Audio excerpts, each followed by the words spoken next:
Hi అండి, welcome to my channel AS village life Telugu. Please subscribe my channel and like and share. ఈరోజు wash basin fitting అనేది ఎలా మీకు చూపిస్తానండి. చూడండి, వాష్ బేసిన్ ఈ విధంగా ఉంటుంది. బిర్లా వైట్ని ఈ విధంగా మిక్స్ చేసుకోవాలి. మనకు సరిపడినంత ఈ విధంగా బాగా మిక్స్ చేసుకున్న తర్వాత వాష్ బేసిన్ వేస్ట్ ప్లగ్ అనేది ఉంటుందండి. ఇది ఈ విధంగా ఉంటుంది. దీన్ని ఓపెన్ చేసుకొని చూడండి, వైట్ సిమెంటు కింద ఆ విధంగా అప్లై చేసుకోవాలండి. ఎందుకంటే వాష్ బేసిన్ లోతు ఎక్కువగా ఉంటుంది లోపల, అందులో కరెక్ట్గా ఫిట్టింగ్ అనేది కరెక్ట్గా ఉంటుందండి. చూడండి, హోల్లో పెడుతున్నాడు. ఈ విధంగా పెట్టిన తర్వాత వాచర్ పెట్టాలి కింద బ్యాక్ సైడ్. ఇలా వాచర్ పెట్టిన తర్వాత ఒక నట్ అనేది ఉంటుందండి, చెక్ నట్టు. ఈ చెక్ నట్ కూడా బిగించుకోవాలి. ఫుల్ టైట్ వేసుకోవాలండి. మీడియం టైట్ వేస్తే మళ్ళీ వాటర్ లీకేజ్ ప్రాబ్లం వస్తుంది. చూడండి, ఈ విధంగా పైప్ రింగ్స్ తోటి మీడియం టైట్ వేసుకోవాలండి. ఫుల్ టైట్ వేస్తే అది బ్రేక్ అయ్యే ఛాన్సెస్ ఉంటాయండి. మీడియం టైట్ వేసుకోవాలి. ఓకేనండి. చూడండి, నెక్స్ట్ ఈ విధంగా టైట్ వేసిన తర్వాత ఫుల్ టైట్ వేయాలండి. మరీ ఎక్కువ టైట్ వేయకూడదు. చూడండి, ఇది పెట్టిన తర్వాత బిర్ల వైట్ అనేది ఈ విధంగా క్లీన్ చేసుకోవాలండి. గ్యాప్లో క్లాత్ అలా ఆ విధంగా క్లీన్ చేసుకోవాలండి. చూడండి, వీడియోలో చూపిస్తున్నట్టుగా క్లీన్ చేసుకుంటే మీకు నీట్గా ఉంటుందండి. అలా వదిలేస్తే టైట్ అయిపోతుంది. ఇది పిల్లర్ కాక్ అండి, వాటర్ టెక్ పిల్లర్ కాక్ ఈ విధంగా ఉంటుంది. ఫుల్ హెవీ బాడీ అండి, బెస్ట్ క్వాలిటీ. ఈ నట్లన్నీ ఓపెన్ చేసుకోనండి. ఆ సెంటర్లో హోల్ అనేది ఉంది కదా, ఈ హోల్లో పెట్టాలండి. హోల్లో పెట్టిన తర్వాత బ్యాక్ సైడ్ వాచర్ అని నట్టు బిగించేసుకోవాలండి. ఈ విధంగా చూపించినట్టుగా చూడండి. ఈ విధంగా చూపించినట్టుగా ఫుల్ టైట్ వేసుకోవాలండి. మన చేతితో టైట్ వేసినా, కటింగ్ ప్లేస్తో టైట్ వేసినా అంత టైట్ అవ్వదండి. రించ్ అనేది ఉంటుందండి, 22, 23 ఈ విధంగా రించ్ అనేది ఉంటుంది. ఇటువంటి రించ్ మీరు మీ దగ్గర ఉంటే ప్రాబ్లం ఉండదండి. ఫుల్ టైట్ వేసుకోవచ్చు. మీకు ఎంత కావాలంటే అంత. ఎక్కువ టైట్ వేయకూడదండి, పీవీస్ కాబట్టి బ్రేక్ అయ్యే ఛాన్సెస్ ఉంటాయండి. చూడండి, అవుట్లుక్ ఇలా ఉంటుందండి. నెక్స్ట్ మన హైట్కి సరిపడగా పెట్టుకొని స్పిరిట్ లెవెల్ పెట్టాలండి. ఇలా స్పిరిట్ లెవెల్ పెట్టిన తర్వాత అది లెవెల్కి ఉందో లేదో చూసుకొని బ్యాక్ సైడ్ కింద 2 హోల్స్ అనేవి ఇస్తాడండి. ఆ 2 హోల్స్ని మనం ఏదైనా పెట్టి మార్క్ చేసుకోవాలండి. చలాక్ కానీ, గమ్ కానీ, మార్కర్తో కానీ, మీ ఇష్టం, మీ దగ్గర ఏది ఉంటుంది దాంట్లో ఆ విధంగా మార్క్ చేసుకోవాలండి. చేసుకున్న తర్వాత చూడండి, ఈ విధంగా చూపించినట్టుగా మీకు మార్కింగ్ అనేది వస్తుంది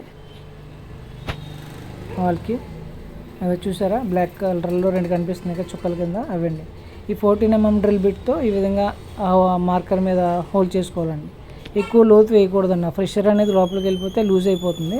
కాబట్టి ఎంత కావాలంటే మనకు అంత ఒక మెజర్మెంట్ తీసుకుని దాన్ని బట్టి వేసుకోవాలండి. మనం ఒకరిగా అవగాహన లేని వాళ్ళు టేప్ అది చుట్టుకొని దాన్ని బట్టి వేసుకోవచ్చు.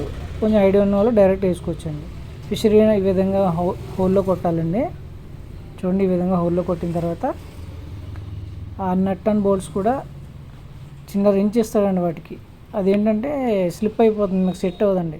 డబుల్ నట్ ఇలా పెట్టుకొని 14, 15 రించ్ అనేది ఉంటుంది. ఆ రించ్తో ఈ విధంగా టైట్ వేసుకుంటే మనకి ఎంత కావాలంటే అంత. హాఫ్ థ్రెడ్ అనేది వెళ్ళిపోవాలండి, హాఫ్ బయటకు ఉండాలి. చూసుకోండి, మరీ ఎక్కువ వేసినా మీకు నట్టు సైజ్ అనేది సరిపోతుంది, మళ్ళీ బాగా లోపలికి వెళ్ళిపోతుంది. ఈ విధంగా నెక్స్ట్ సెకండ్ది కూడా ఇదే విధంగా వేసుకోవాలండి. చూసారా, ఈ విధంగా టైట్ వేసుకున్న తర్వాత జాగ్రత్తగా స్ట్రైట్గా ఉండేలా వేసుకోవాలి. మరి క్రాస్గా వెళ్ళినా కానీ మీకు ఫిట్టింగ్ అనేది కరెక్ట్గా రాదు. నెక్స్ట్ ఇలా 2 హోల్స్లో పెట్టుకొని ఆ కింద వాచర్లు నట్లు ఇస్తాడండి, అది లోపల పెట్టేసి మనం ఫుల్ టైట్ వేసుకోవాలండి. ఇంకోటి మరీ చెప్తున్నాను అనుకోవద్దు, ఈ పింగాని కాబట్టి ఇవి ఎక్కువ టైట్ వేయకూడదండి. జస్ట్ మీడియం టైట్ వేసి అది ఊగుతుందో చూసుకొని జస్ట్ మీడియం టైట్ వేసుకోవాలి. ఎక్కువ టైట్ వేస్తుంటే బ్రేక్ అయ్యే ఛాన్సెస్ ఉంటాయండి. ఓకే అండి. ఇలా నైలాన్ కనెక్షన్ కూడా హ్యాంగిన్ వాల్కి ఫిట్ చేసుకోవాలండి. హ్యాంగిన్ వాల్ ఫిట్ చేసుకున్న తర్వాత చూడండి, లోపల వాచర్ కూడా ఉందో లేదో చూసుకొని దాన్ని బట్టి మీరు ఫిట్ చేసుకోవాలి. నెక్స్ట్ వేస్ట్ పైప్ ఉంటుందండి. సెంటర్లో వేస్ట్ వాటర్ వెళ్ళడానికి వేస్ట్ పైప్ అనేది ఒకటి ఉంటుంది. ఈ విధంగా పెట్టుకొని ఫుల్ థ్రెడ్ కాబట్టి మొత్తం వెళ్ళదండి, సగం వెళ్తుంది. అది మీడియం టైట్ వేసుకొని అవుట్లెట్లో పెట్టుకోవాల్సిందండి. అవుట్లెట్లో పెట్టుకొని వాడుకోవాలండి. నెక్స్ట్ ఏంటంటే ఈ గోడకి వాష్ బేసిన్కి గ్యాప్ అనేది ఉంది చూసారా, పైన కింద కాదండి పైన గోడకి వాష్ బేసిన్కి గ్యాప్ అనేది ఉంది కదా, అందులో బిర్లా వైట్ సిమెంట్ అనేది మనం ఫిల్ చేసుకోవాలండి. ఇలా ఫిల్ చేయకపోతే ఏమవుతుందంటే మనం యూజ్ చేసుకునే వాటర్ అనేది ఆ గోడంతో పడి లీక్ అయ్యే ఛాన్సెస్ ఉంటుందండి.